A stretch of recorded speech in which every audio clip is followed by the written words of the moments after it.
Welcome to episode number 266 of Destination Linux. Whether you're brand new to open source or a guru of sudo, this is the show for you. My name is Ryan. I'm Michael. And I'm Jill. Also with us just off camera, but piped in directly from our 60,000 square foot virtual stadium, also known as the Jitsi Room, is our glorious community of fact-checking, ego-busting patrons. And on this week's episode of Destination Linux, we are headed back to Jill's museum to go on a treasure hunt. This one even contains apparently a multiverse of treasures, and we don't get a preview. Michael and I don't know what's beneath that towel there. So we're going to be as surprised and go along this journey with you. Then we're going to chat about Inkscape's latest version, plus we have our tips, tricks, and software picks. All of this coming up right now on Destination Linux.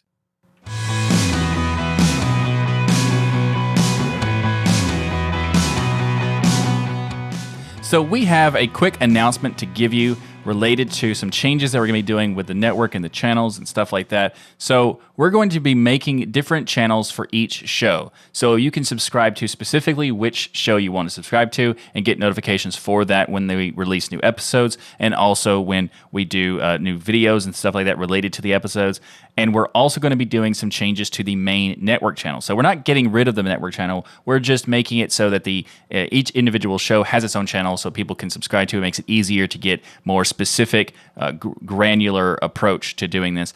But we're going to be making it so the main channel is a highlights/clip/streaming channel. So the streaming for all the different shows are going to be on this same channel that it is right now. So this next week, we're still going to be streaming here, and Twill is This Week in Linux is going to be streaming here on this channel as well going forward. But we're going to have separate videos for the releases. Those are going to be in the different channels, but everything else is going to be on this main channel for the highlights and clips and stuff like that, making it easier for people to get like snippets of the different stuff, as well as get the longer versions on the specific channels. That's going to be starting next week. So this episode will be posted on both channels, just so you know. But going forward, we're going to be focusing on the exclusive Destination Linux channel. I get confused trying to find the channel I want to look for in the current conglomerate. So I'm very happy about this change. I know other people will too. And they're going to subscribe to all of the channels. Absolutely. And we're going to have links. So you can just go to destinationlinux.network/subscribe, and then it'll give you the links to everything. In our community feedback this week, we received an email from Sai.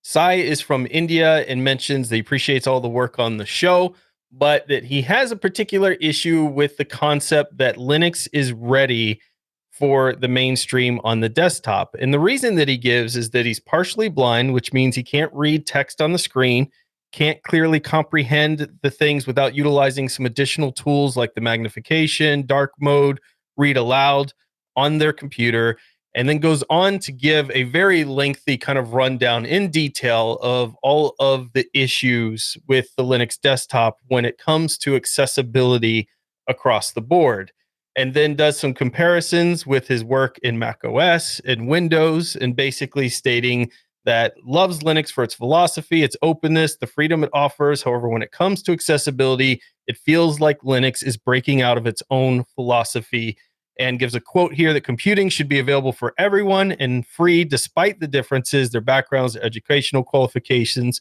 shouldn't include people despite their abilities and disabilities. I truly believe Linux could dominate the whole desktop world soon, but right now we got to make it easier for all of those who need it.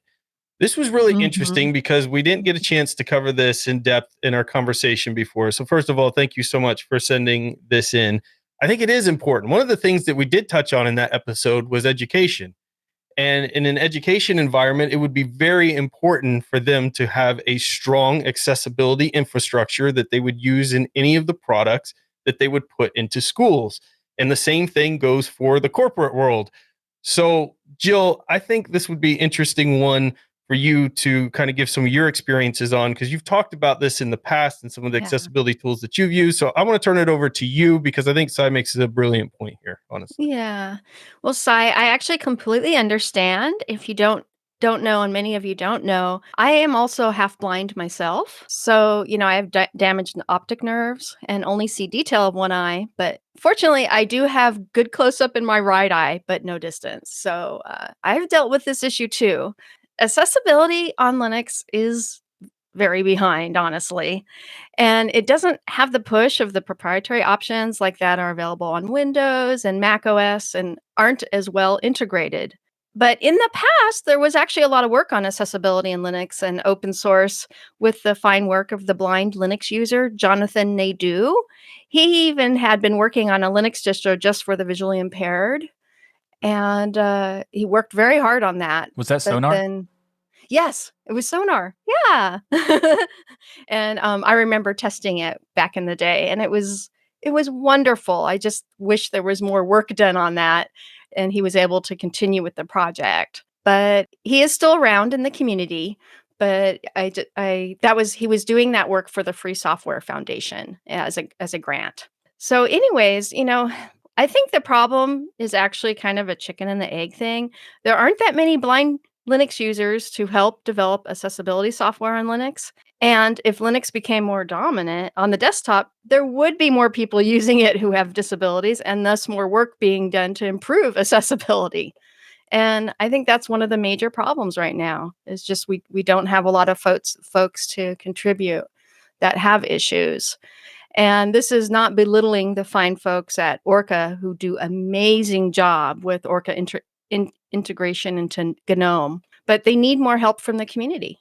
And that's just where we're at right now. Orca does a lot of impressive work, and they've been doing it for Yeah. many, many years. So, I mean, thank you for all the people who work on Orca. And it's interesting because when we were talking about this, I was thinking about maybe it's they're not thinking about it. So the people who are a lot of developers are not trying this out for the accessibility. So they just don't even know that it's not accessible for people.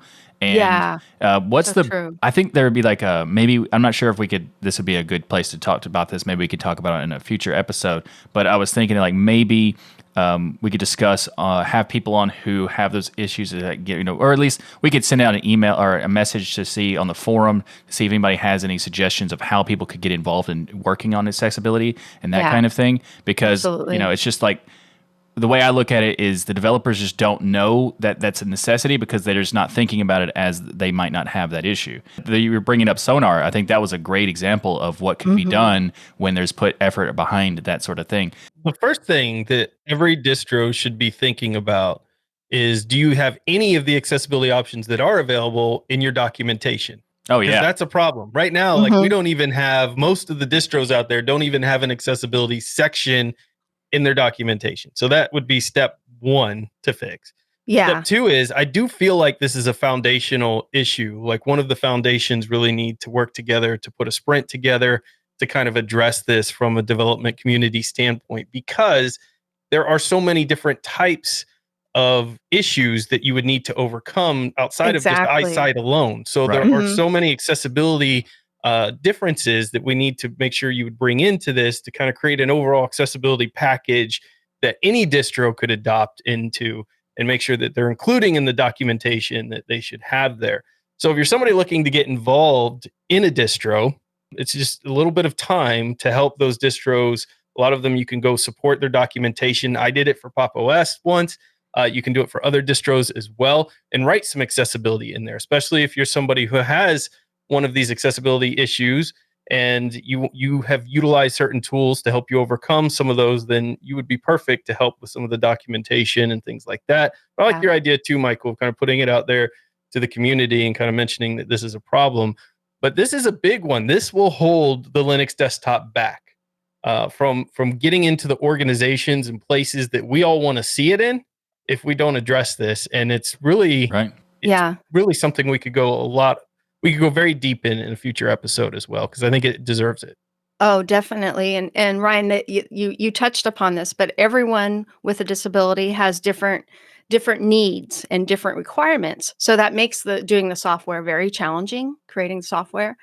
And another thing I had been thinking about is that, yeah, just like you said, we need to make a universal standard in Linux across all the distros, because we do have that on the web for accessibility. but a lot of people don't use that on their web pages, and they should be, because there are standards created just for that. Yeah, I actually found a video talking about accessibility for website stuff because for those who don't know, I make websites. The hidden link that most websites don't have, but all websites should have it. And I had no idea what this is even talking about. Like, and so I watched the video, and it was just a link that you put at the very top of your code that is completely empty, and it does nothing except skip the navigation menu. Because most navigation menus are based on visuals and being able to hover over something and to have more drop downs and stuff like that. Whereas if you click this link, it allows the screen readers to jump from here to the rest of the content and then actually read the content. I was like, that's such a genius way of approaching it that I never even thought of. It's just like those kinds of things could be done in Linux and like the installers and different software and stuff like that. And I would love for it if there was a community effort to address these things. Absolutely. We're working on additional options as well, like improving closed captioning for our shows and things. So it's something that everyone should really be thinking about if you're inside a project. But again, thank you so much, Sai, for sending in that email. I think you made some very valid points there of things that we need to overcome. And we love hearing from our worldwide community because we get deep thoughts like that, things that we may have missed on a prior topic that you help us cover and we get to readdress. So what we want you to do is get your official DLN mug, fill it with some coffee or some bubbly, sit down on the nearest stool and send us an email to comments@destinationlinux.org.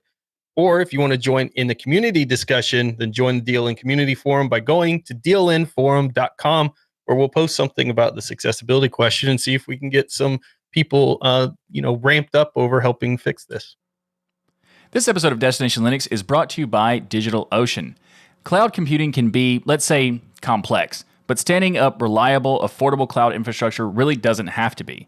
At DigitalOcean, you can enjoy a comprehensive portfolio of compute, storage, database, and networking products that put your cloud infrastructure in capable hands so you and your teams can get back to doing what matters most, building your world-changing apps that grow your business.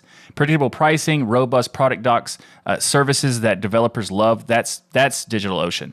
Get support at every stage of growth, whether you have a team of 1 or a team of 1,000. With simple, powerful cloud computing, you can grow at DigitalOcean. As a listener of the Destination Linux podcast and a member of the DLN community, you can get started for free. In fact, it's even better than free because DigitalOcean is giving you a $100 free credit when you go to do.co/tux2022. That's that's changed, Michael. That is changed. do.co/TUX2022. We changed the URL to Tux for many reasons, but for reference, Tux is the name of the Linux Penguins mascot. So, again, go to get started. Go to get your free $100 credit by going to do.co/tux2022. And we want to thank DigitalOcean for sponsoring this episode of Destination Linux. I know what you've all been waiting for. You've been waiting for Jill's treasure hunt, and it's here. This time, I challenged Jill to find something that has to do with graphic design or animation work from Jill's amazing treasure trove of computers and technology that she has at her home. So, Jill, that was the challenge I threw down. I threw down the gauntlet. Will you be able to meet the challenge? What is there under that towel? This special computer I'm going to show you, I started using in the 1990s for my animation business and doing computer animation freelance work. I had access to a Silicon Graphics machine running the Alias 3D computer animation program, but didn't have access to it at home for rendering and content creation. Alias animation program was thousands of dollars, and to get a copy of Unix was $25,000 to $30K, let alone the cost of the hardware. Yeah, pocket change for Michael, but for the rest of us, that's a lot of money. If only. Yeah.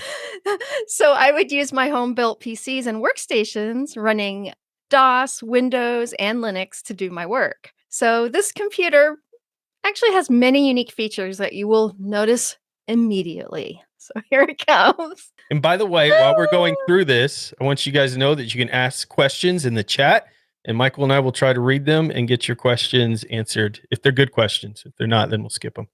That's a good way. Yeah. Whoa, that is a beautiful machine. That's a full-size ATX tower that we're looking at here in complete AT. black.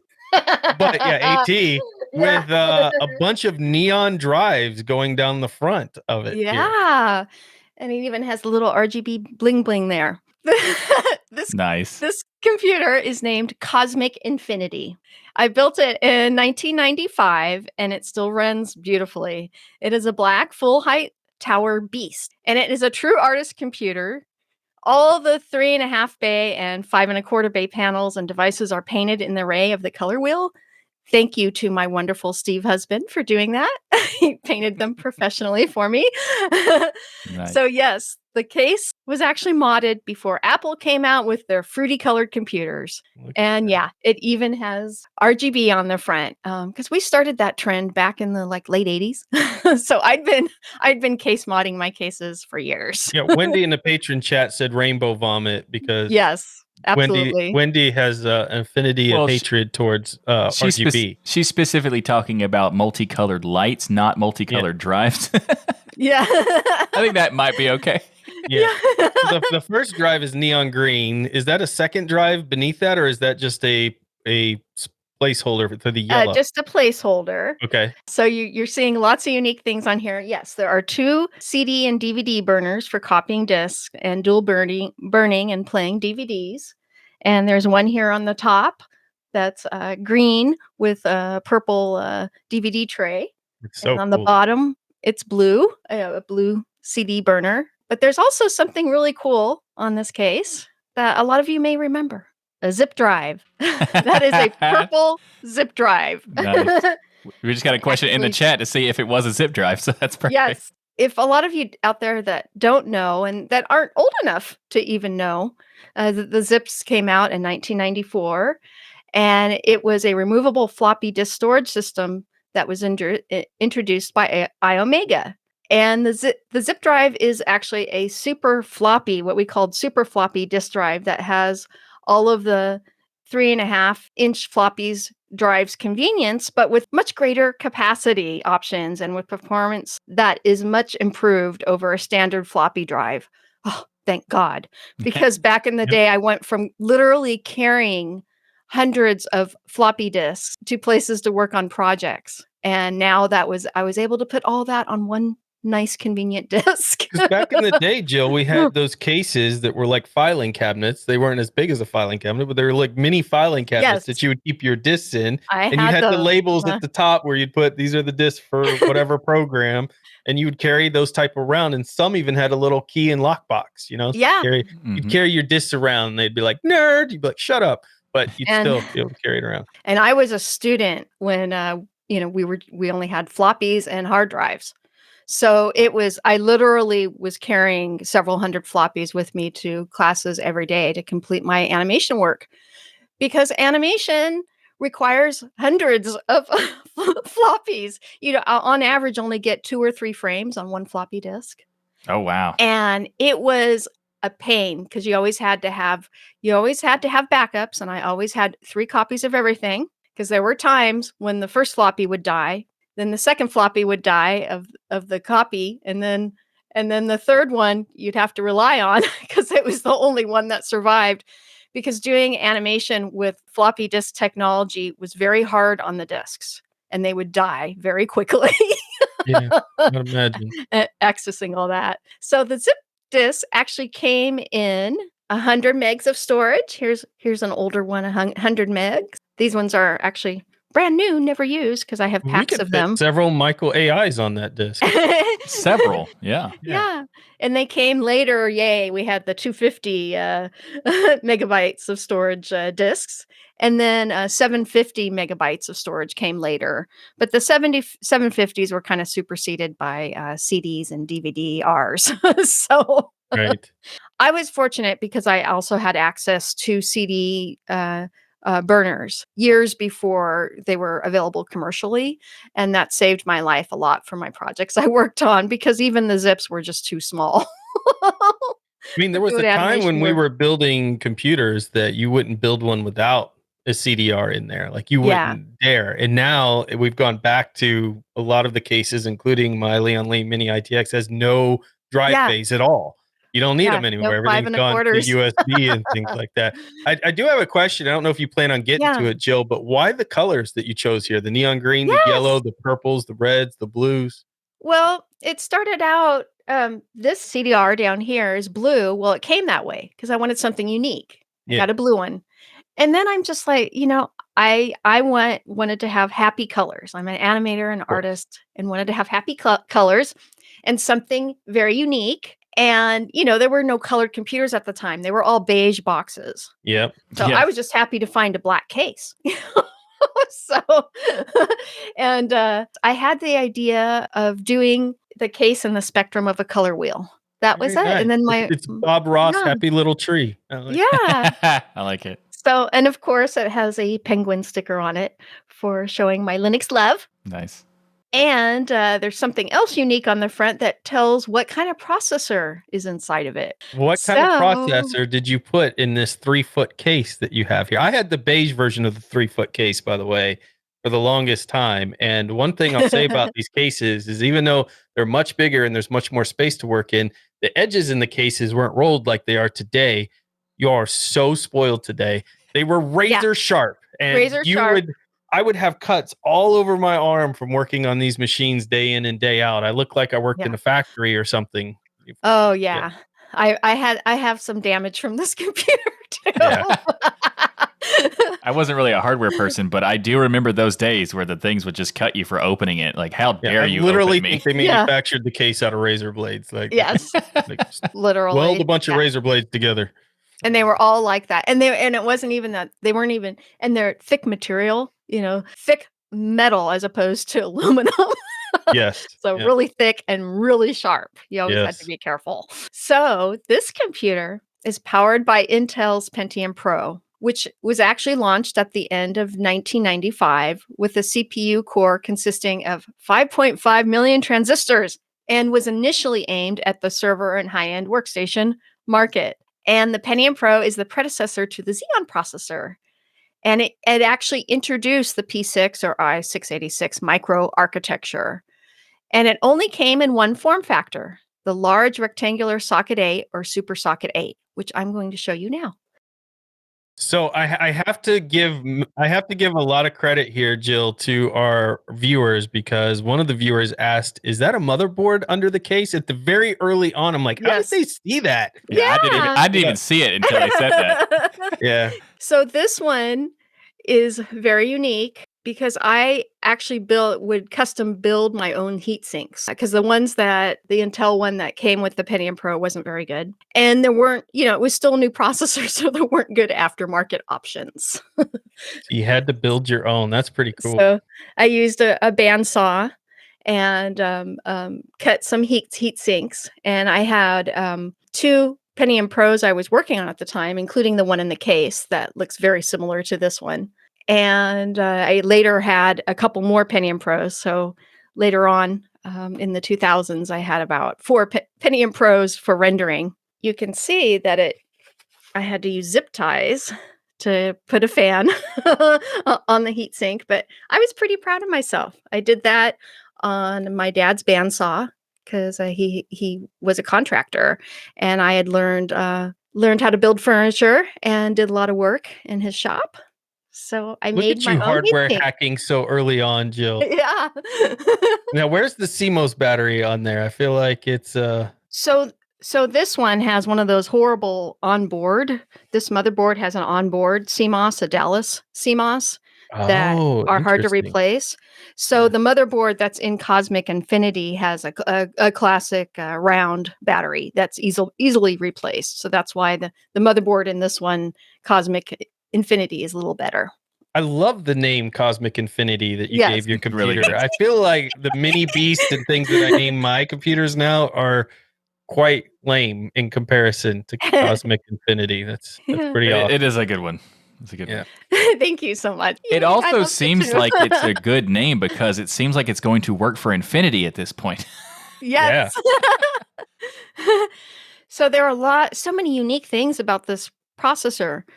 One is the secondary cache was put on the chip rather than on the motherboard, which enables signals to get between the two on a 64-bit data path rather than the 32-bit path of classic Pentium systems buses at the time. The other huge thing about the Pentium Pro processor, unique thing, is that it contained both RISC, or reduced instruction set computer, and CISC, which is complex instruction set computer architecture in one processor. And it was the first for Intel to combine RISC and CISC. That's very cool. So that was, the RISC processors were used in, the DEC Alphas and Silicon Graphics machines and the SunSpark systems. And Apple used at the time a lower performing version of it. But did that create any conflicts having both instruction sets in there at times or problems? There were some issues initially, and then but for Linux it worked out of the box. Of course. But in Windows there were issues. Yeah, Windows wouldn't know what to do with that. Yeah. But they eventually got that fixed. So the Pentium Pro, actually the one in the machine, retailed for $2,675. I actually went through my receipts on that. And the motherboard was around $500.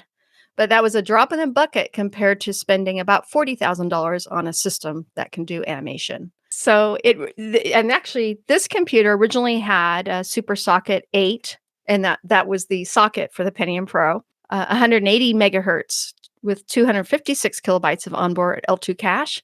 But it was later upgraded to a Pentium Pro 200 megahertz with a 1 meg of onboard L2 cache. Now, what do you use this machine for today other than to boot up and go, wow, that's pretty? Do you know there's still some, and I'm going to get to that later, there's still software on here that I use. I love it. I love hearing that these are still in use. Yeah, it's optimized for the older animation software. Yeah, so it has 256 megabytes of RAM. Woohoo! What a beast. Big for the day. And yeah, as I was saying before, it is a full tower IBM AT, or advanced technology, motherboard form factor made by A-Open. And actually, the motherboard that's in Cosmic Infinity is bigger than this one. This one is a small one, believe it or not. Well, you've got plenty of room, for sure. Yes. Yeah, in that limousine case. And I have another case that has a dual processor Pentium Pro motherboard in it with two Pentium Pros. And that case is actually even bigger. This is my baby. This is the one that started it all. It's beautiful. I love it. So now I'm going to show you the back of Cosmic Infinity. Ooh, I see a room for another fan at the top. This case, I've got 5 fans in here. The front fan is a RGB, rainbow vomit fan as nice. well. Nice. Yeah. Love it. Wendy would love that. I didn't actually need that one because I had much more powerful fans in here. So Jill, the first thing that I noticed right away is a lot of cards. Oh, yes. In this machine. Yeah. You can see almost every port is filled. And there were times I had to take cards out to utilize cards I needed. So the first thing I want to tell you about is it actually has 4 internal SCSI hard drives with an onboard Adaptec SCSI controller. And there were times I had to take some of these cards out so I could have an external controller for some jobs I was working on for external drives and such. So that was a thing. And yes, because of all the cards I used to run out, have IRQ conflicts. I always had to go through and fix all that in the BIOS. Yes. Remember those days? Yes.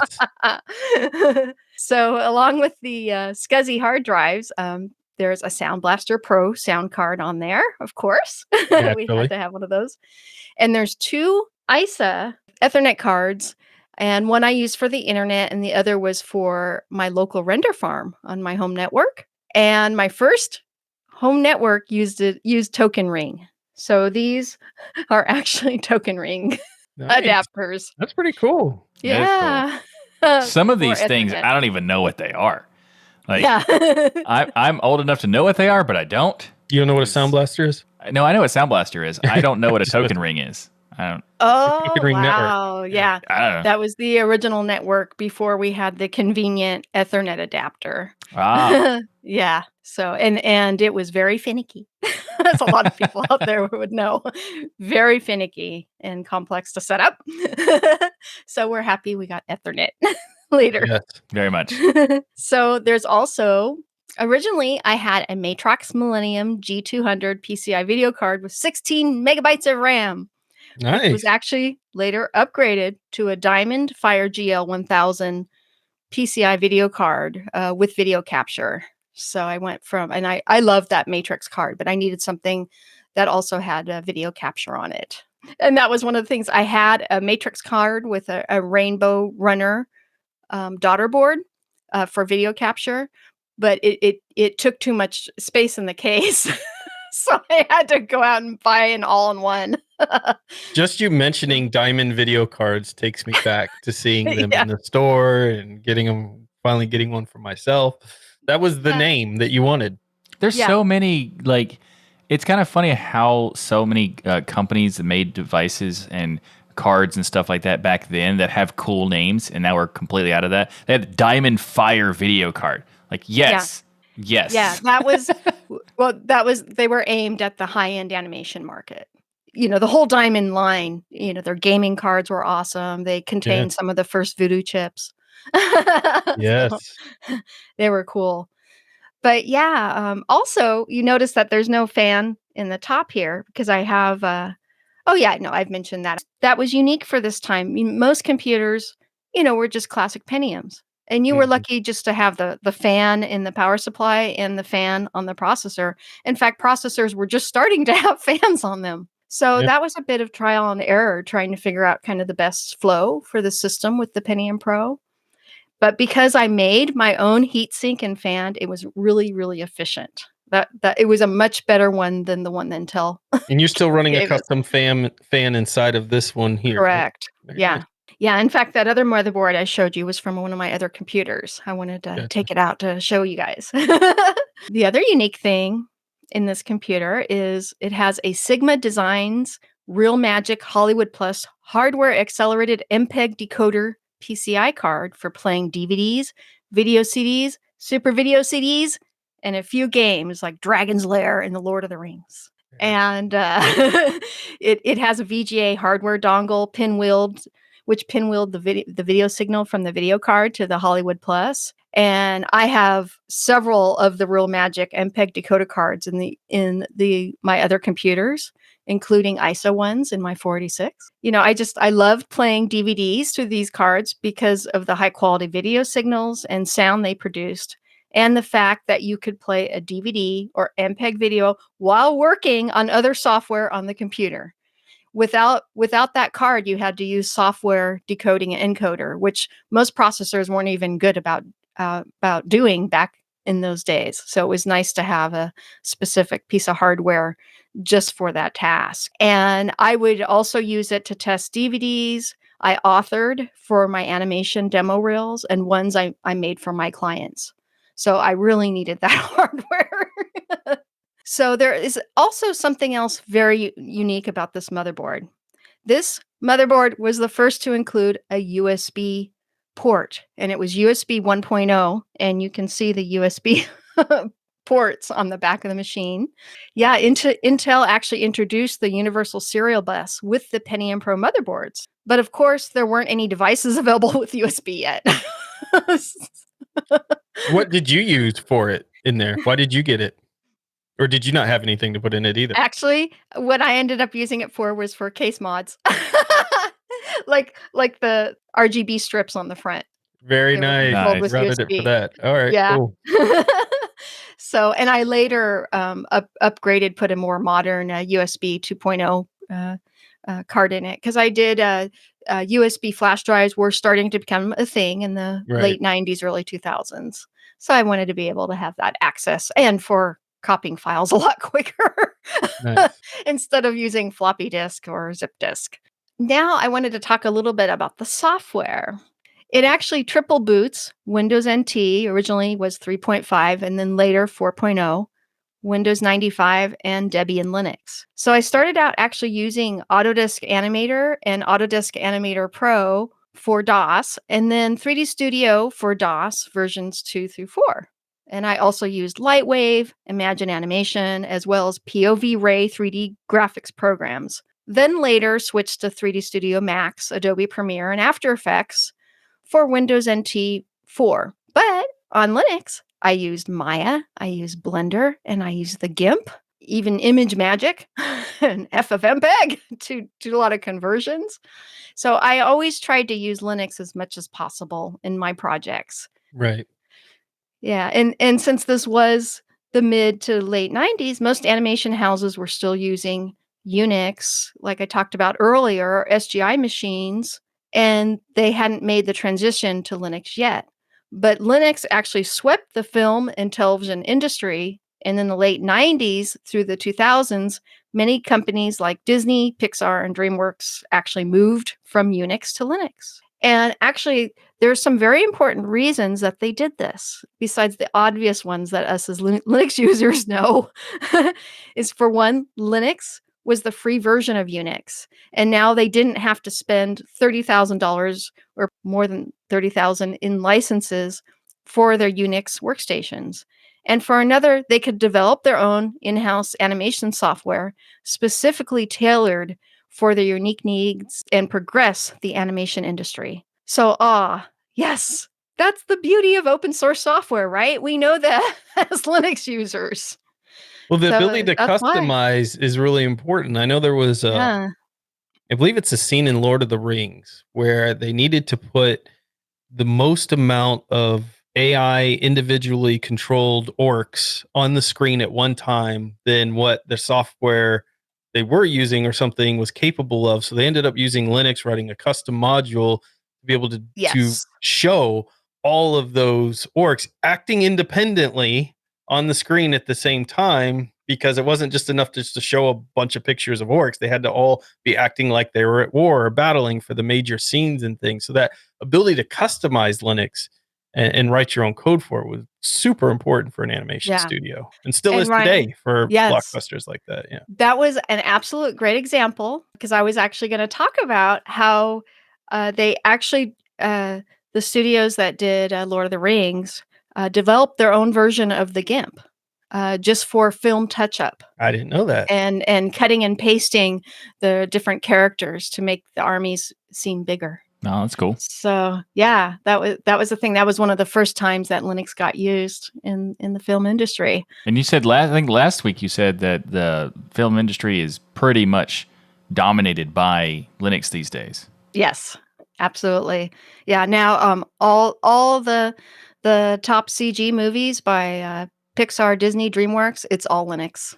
And a lot of people don't realize that. They think, oh, it's got to be Windows or it's got to be Mac. Well, there might be, some of the artists are using a little bit of, Windows and Mac for content creation, but most of the content creation now is on Linux. And of course, all the rendering and backend is on Linux. Nice. That's so cool. As a animation teacher, I would go to SIGGRAPH convention every year. And I got to see the progress of that transition from Unix to Linux. And what was so cool is Disney coming out on the stage with Linux laptops, showing Nice. off their new software they were creating. And someone actually asked them in the audience, well, can't we get a Windows or Mac version? They said, no, you have to use Linux. This is all Yeah. developed on Linux. Nice. And that was a huge transition. That was in the 90s. And I'm just like, yeah, in the audience. That's I awesome. love it. So this computer here, you mentioned kicking off your career. Yeah. Tell me about that. Is that it actually, it did launch my animation career. And now I had a computer powerful enough for content creation and rendering animation. And it was actually the computer that started my home render farm. So yeah, it was just So it's not only special to you, it's special to us. This helped yes. create Jill. This machine and Jill working together created Jill. Yeah. Yes. And the other major reason why this computer is so special to me is that I have been teaching computer animation and motion graphics for over 30 years and have worked in the television, film, and gaming industries doing everything from animation, modeling, visual effects, editing, and programming for TV commercials, for film, for movie trailers, and assets for games. And I've done work for ESPN, Fox, Warner Brothers, and Electronic Arts, just to name a few. And my animation and special effects work I did on the film The Perfect Storm, released in the year 2000, was nominated for an Academy Award. And it was because of this computer. That's awesome. I love it. And I've actually got other nominations and awards as well. But that all of a sudden my career was set, That's awesome. That It is a very special computer. Yeah. I'm blushing because sharing this with everyone is I'm usually pretty quiet about such things. You should, though. I think it's an amazing testament to who you are and the work that you've done, and watching your ability to actually watch Linux grow in an entire industry and kind of take over, I think is fascinating in an industry that you clearly have credentials to be talking about, which is very important as well. But you did mention modeling. And so I want to know, do I have what it takes to make it in Hollywood? Oh, you are so cute. Actually, you have so much charisma, Ryan. And I mean that. I'm serious. You have so much charisma. Wow. And that's one of the reasons you and Michael have really good charisma together. And I think that's why the show is so good. Oh, you're so sweet. So the I didn't answer is actually yes. expect you to take that seriously, but I'm going to Hollywood, guys. Yep. See ya. See ya. But that's amazing. I'm so happy you chose this computer to share with us, something that helped launch your career. And to me, when I think about like, if you find that thing that just fits that tool, then it's really not, it doesn't feel like a job, right? And I remember the days of building computers, and the first time I built my own computer for me, and it was that IBM Blue Lightning chip. And I've got two of them sitting in a case right there, right? Because to me, that brings back that memory of this is when I knew I loved hardware. This is when I knew that thing. And for you, that computer represents your love of animation and creation and all of that. And I love that you still have it. I hate that I didn't have your brain and wasn't smart enough to keep all the computers that I loved over the years, Oh, I was got rid of happy. them. You remember on a past treasure hunt, I showed my 486 that was upgraded from a 386. I used parts from that for this. And I even used it in my render farm, getting started, because every little bit counted. And there were times, like, for instance, I had an animation project that one frame was taking 24 hours to render. Just one single frame. It took months to render it. And that's how I started my render farm. All of a sudden, I needed to render that project in a timely fashion. So I got lots of, added more computers. I put 486, 386. I started getting blade servers and just really building out a farm. That's awesome. Yeah. So how long did it take typical project for you to render on that machine back in the day? Honestly, it varies. It depends on how many objects you have in a scene, how many reflections and refractions. The one that took 24 hours per frame, I had several hundred objects with reflections and refractions. So it has to render 4 sides of every object independently, and that's what would take so long. But there were other projects that I could render, in just a couple days. But that was unusual. Usually it took several weeks to several months. So when I would do projects with other animation houses and for companies, we always had to put in the time for rendering. Have you That ever was a taken thing. one of your projects that took you weeks to render back then and tried to render it on modern hardware today to see the difference? Yes, And I sure have. what is the difference? It is huge, but even the one that took 24 hours still kills a computer today. I bet it does. I bet it No, it does. still takes like 10 minutes to render each frame. Wow, that's Yeah, incredible. even on newer, powerful systems. But part of that is that the software gets more complex, and the rendering gets more complex, and there's more colors and more light and reflections and refractions and more movement. So with animation, that's one of the reasons why computers get faster is because of the animation industry, because they're working with software that's constantly changing and has greater hardware requirements. So the computers get faster.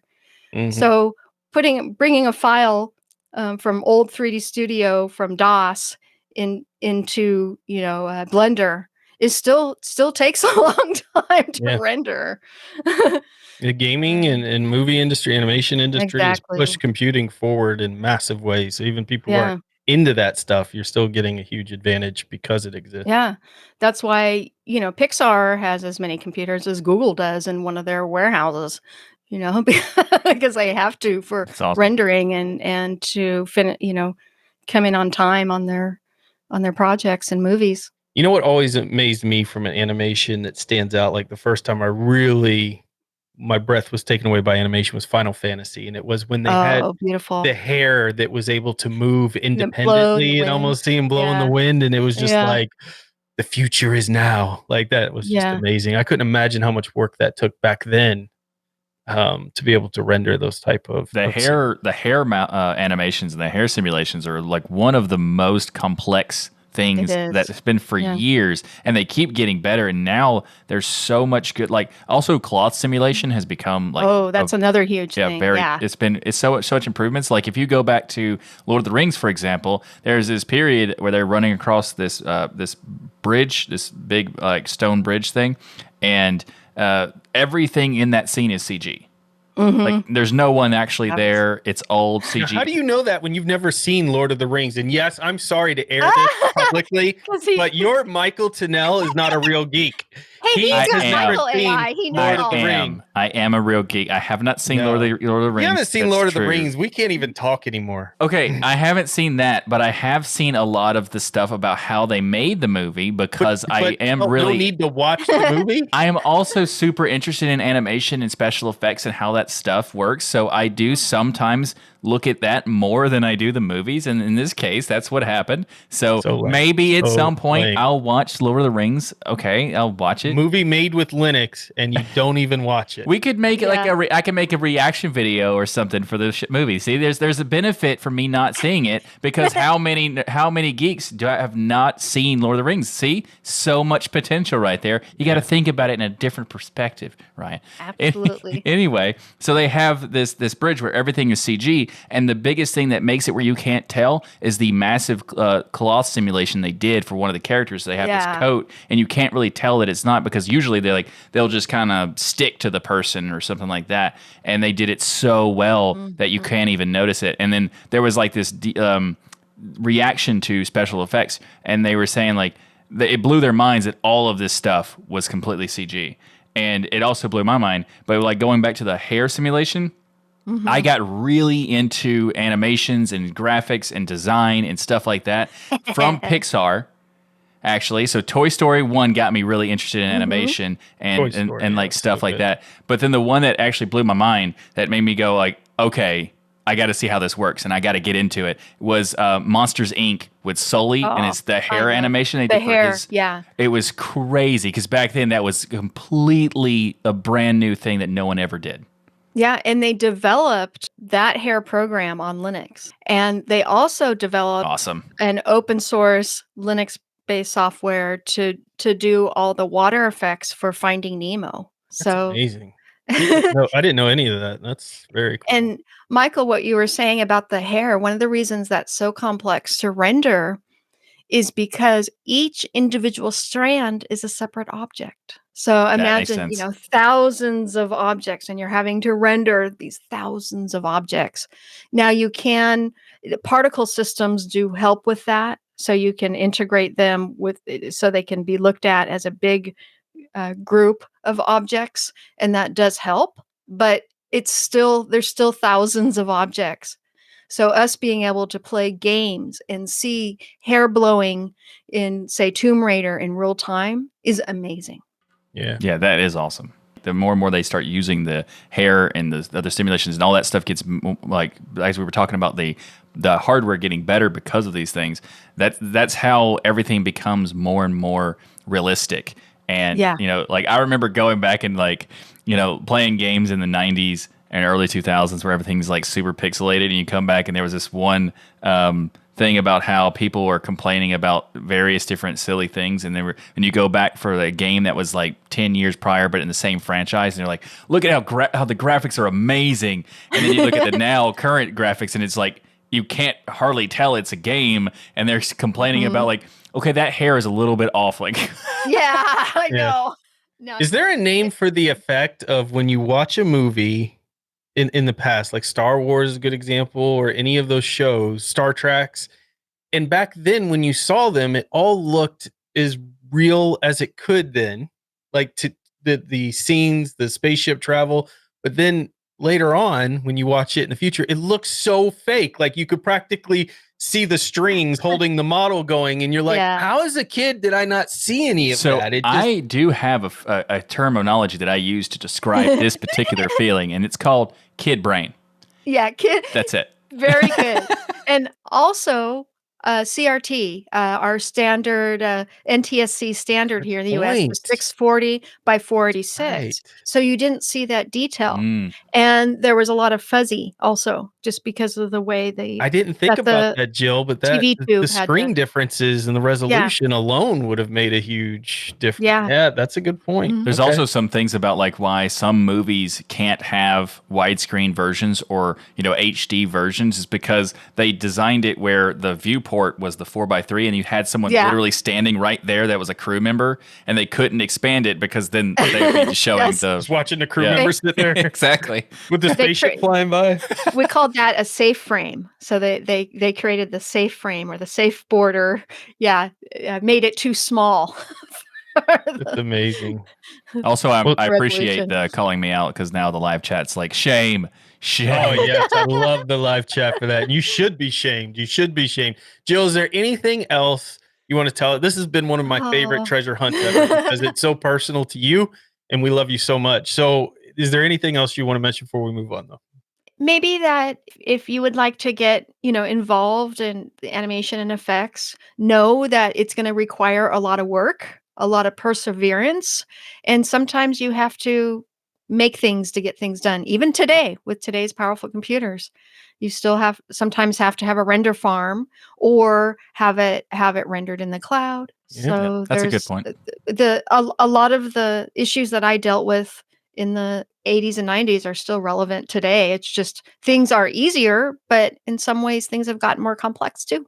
Yeah. And I still make stuff for making the show. Like when I'm doing the OBS stuff, I do special things to make it work. Even though OBS is an amazing piece of software that makes it a lot easier to do certain things, I still, Yeah. in the back end, are creating like my own plugins or creating certain scripts that make this thing possible. And also the same thing with Kden Live. Like even though you get into this thing and there's such massive advancement, it's a great point that you made about like there's still a lot that you will need to learn. It's great for people who want to experience that sort of stuff where you get to build and create your own thing, but also it is a very long journey to get even remotely Yes. decent in it. I would consider myself like maybe a little okay. No, And you're doing Well, great. you'll see some of Michael. my work later. You'll all be blown away. that's Well, true.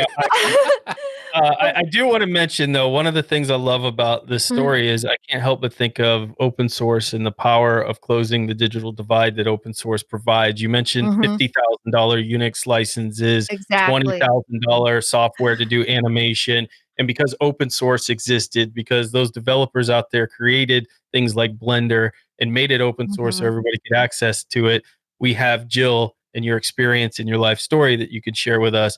And there's a bunch of different Jills. There's a bunch of potential Jills out there. And because of open source, they have the ability Yes. to be able to learn to animate and things like Yeah. that. Yeah, and they didn't have the problems I did with pricing on Yeah. software, on Unix, on hardware. Yep. And the other important thing I tell my students is when you get into the animation industry, remember that it's only half art, the other half is troubleshooting and hardware and maintenance.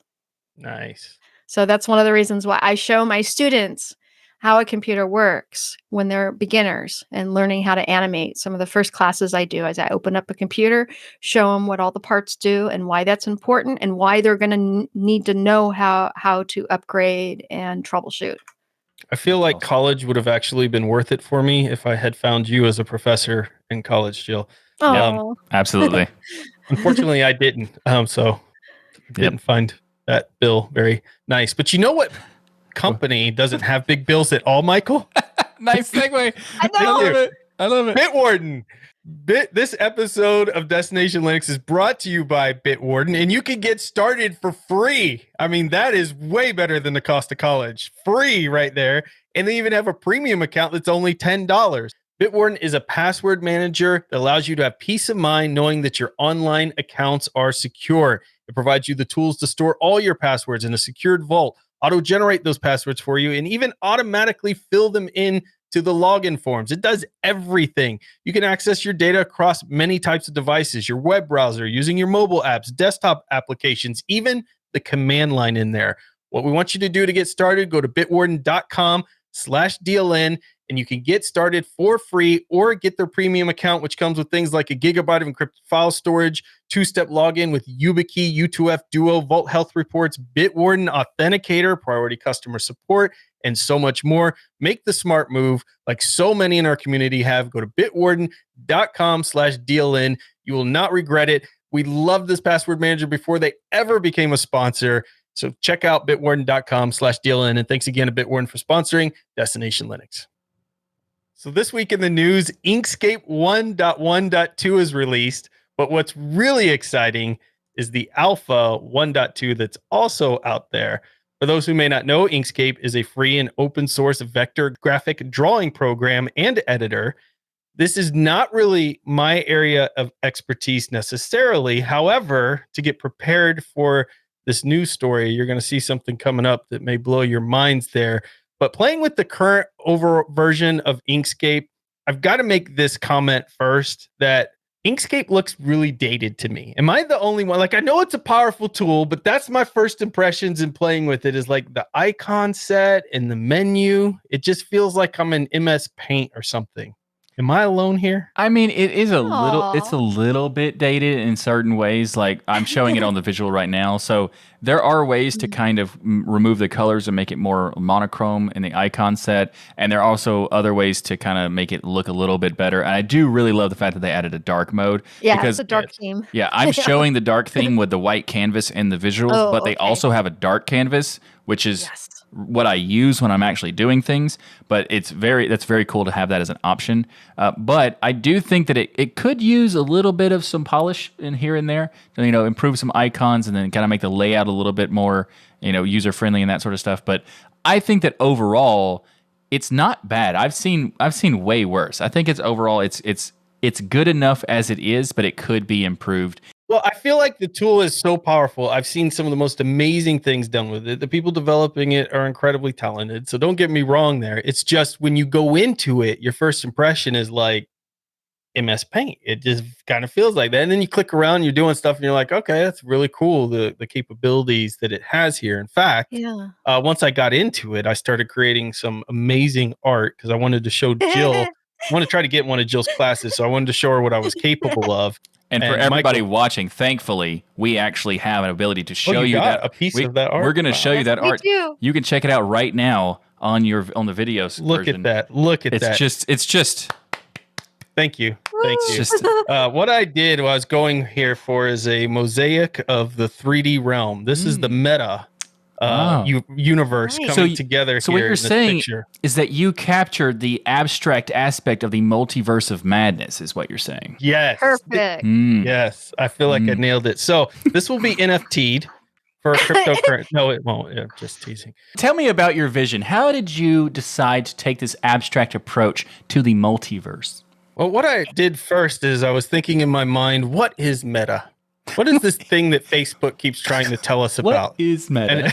And if I tried to put it onto paper using my artistic abilities, this is what I came up with. I dragged a couple of icons around and it just built itself, frankly, out of nowhere there. So I love it. you're I love welcome, it. It just came out from you. You didn't do the art. You just allow the art to flow from out. you. Exactly. Yes.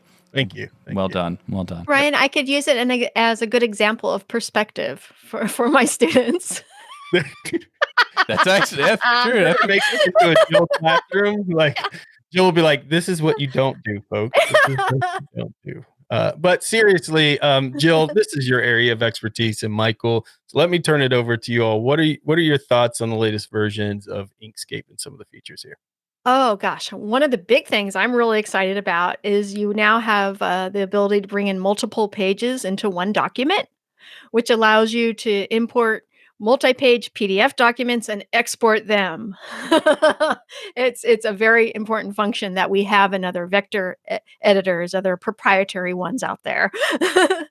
And I thought it was also cool that the color palette has been refactored to make finding colors easier, which actually includes now you have palette previews, easier scrolling, and multi-line palette views. Thank goodness. Now you can make that the palette view on the bottom of the screen at least 2 lines so you can see it better, like me. Yeah, there's some benefits. Like it was like an endless scrolling thing, Yeah. and now it's so much better. But also like the multi-page thing is just kind of funny because there's like this very common thing that happens in well, it's Illustrator or Inkscape. It doesn't matter when it's a vector graphics application. The people who are working on those, they try to make it where the canvas is where everything is, that it's important that you share with someone, but also you'll see tons of stuff everywhere. Because the canvas is actually more than just the page, but the page is where you do the rendering part. So having multiple pages means you could actually output rendering all of your stuff rather than having it's just massive chaos surrounding the single page. So that is great. Oh yeah, it's so much easier for when you have lots of layers and you need to move objects out of the way just temporarily before you put it in your final canvas. Yeah, and it's got configurable toolbar and a lot more customization options. You can now batch export to multiple file formats, including SVG and PDF. And this is very important because all the good animation and graphics programs have batch exporting to Right. make life easier. So if you want to export to SVG, PDF, you have it now. SVG is probably the most practical, but Yeah. there's it's really nice to have the batch exporting thing. And I also wanted to talk about the snapping guides. Like they now have snapping guides, which just makes it easier for you to create guides to be able to snap stuff quickly around it. Because if you do a lot of different tiny objects, it can be a little bit more difficult to know where you're going to quickly move these things. And if you just put the guides in, it allows you to kind of create a grid to specifically move them really quickly, and that's pretty awesome. And you also have dithering to reduce banding when you export your projects. Nice. For those who don't know, that's basically an artifact that makes it look like the gradients sort of disappear. And this is much appreciated for them to be adding this. I'm so glad you explained that, Michael. Yeah. It sounded like you were speaking Klingon to me a second ago. Actually, dithering also in animation programs is also very important, particularly with textures that have bump maps. So you don't see all those little imperfections, the banding issues of lines. So in our software spotlight this week, I figure we would bring in something to do with animation and graphics, and why not Inkscape extensions? Because I found out there's a lot of people that don't know Inkscape has an extension system, and it does some really cool things out there. So specifically, I'm going to talk about one of these called Jigsaw, Laser Cut Jigsaw. This extension creates jigsaw-shaped pieces. It includes options for back and single cut pieces as well. So you can send this to your laser cutter and manufacture your own jigsaw puzzle. But if you don't have that, let's say you have a 3D printer, there's also plugins for 3D printer inside Inkscape as well, which is really cool. There's a plethora of them for different shapes and exploring and doing things with your 3D printer. So if you've not checked out the extension system inside Inkscape and you're just learning about Inkscape, go check that out because there's a whole marketplace of cool things that you could do with Inkscape through that system. Oh, and speaking of which, that's one thing that makes Inkscape unique because it is open source. People can develop extensions for it to make the program better. It's something we don't have in Adobe Illustrator and CorelDRAW. Really good point there. Very true. Up next in the show, we're going to talk about some stuff like last week, Ryan made a comment about he had a need for speed. So it's just fitting that this week, the tip of the week is about the speed of your mirrors on getting your packages for your distribution. So in Linux, we have a need for speed. Well, some people, I mean, you might not need to do this. It's just clear. You need to. You have to. You could save an extra Yeah. couple seconds sometimes. Well, We are the sometimes master race. We have to be faster. the default Yes. of the PC Master Race. a lot of the distributions defaults are fine and will work just fine. But in some cases, Boring. you might need to do this.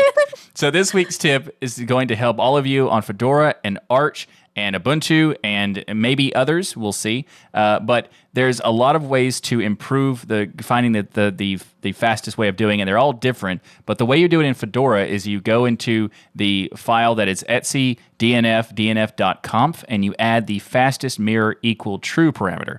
You can also do something similar on Arch Linux and use the reflector tool. So you just install reflector and then use it. And then with Ubuntu, it's a little bit more convoluted. So instead, I'm going to have a link in the show notes that explains how to do it. So if you do need to get to test to see what the closest mirror to get the fastest speeds for you is, then you can check the links in the show notes to get more details about how to do it for your system. See, I didn't know about Reflector. I'm not embarrassed to say it. As an Arch user, by the way, I use Arch. I didn't know Reflector was a thing because Arch is so fast already that I didn't even think about it because Arch is so fast and amazing and great. But Reflector is something I'll check out for Arch now that I know that you said that. As a Fedora user, I don't have any issues with the speed of my mirrors, so I'm totally fine with using the default ones that come to the mirror. So I didn't ever use this fastest mirror option either. So that's kind of interesting. Yeah. Very interesting. Yeah, and I've done it on Ubuntu before. I usually do it manually, but there's a nice curl command you can use that works well. I'll have that link, that command in the. It's a really long command, but there's other ways to do it manually and things like that. So the link I'll share with you has the details about all the different ways and stuff. So be clear, I've never done it on Ubuntu, so I don't know how well it works there. So just use it at your own risk. Yeah.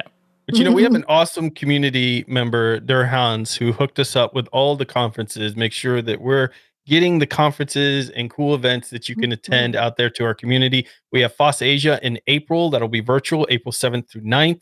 We have Linux Fest Northwest, April 22nd through the 24th, which is virtual. Linux App Summit, also virtual, April 29th through the 30th. Red Hat Summit, in person and virtual, May 10th through the 11th. And Scale, in person, live streaming, VODs on YouTube. It's everywhere. July 28th through the 31st. And you might even see Jill there. So there you go. Absolutely. Scale's an important one. A big thank you to each and every one of you for supporting us by watching or listening to Destination Linux. We're here every Sunday at 1 p.m. Eastern at dlnlive.com. The best part, all of you are invited to watch the recording of Destination Linux each and every week. We can't wait to see you in the chat. And we also have our glorious patrons, which gets perks like unedited versions of the show, and they get to hang out with us in the patron post show, where we have a 60,000 square foot virtual stadium for everybody there. There's virtual vending machines, anything in your imagination. It's there. It's quite amazing. Lots of people have talked about it. Yes, all at length. Many. Tens of 65,000 people talked about the 60,000 square foot digital stadium. Yeah, sure. And if you become a patron, you also get to hang out in the patron post show, which is fantastic. Last week, it was the Mega Bowl. This week, it's the Lord of the Rings Bowl. I don't know. I don't know where I'm going with this. But you know what where you should be going with this? Go to dlnstore.com to pick up some swag. We have hats, t-shirts, hoodies, mugs, stickers, all kinds of great stuff, even coasters. There's so much cool stuff. You can check it out, especially with the awesome hat that Ryan has, the Hardware Addicts hat. It's got the circuit board design. It's really awesome. Sweet. So check it out, dlnstore.com. And make sure to check out all the wonderful shows here on the Destination Linux Network. Boy, we have lots of changes coming through the pipeline, so make sure to stay tuned so you can see what exciting new things we have here on the network. We have the Sudo Show, This Week in Linux, the DOS Geek channel, Linux Out Loud, Hardware Addicts, GameSphere, and put your cowboy hats on and join our Saturday Linux user group, Linux Saloon. So everyone head to destinationlinux.network and subscribe to all these great shows. And don't forget to leave a rating on your favorite app so others can discover the power of open source and keep those penguins marching in the full Monty of Linux and open source awesome sauce. Everybody have a great week, and remember that the journey itself is just as important as the destination. Thanks, everyone. See you next week. Love you all. Woohoo! We did it. Woohoo!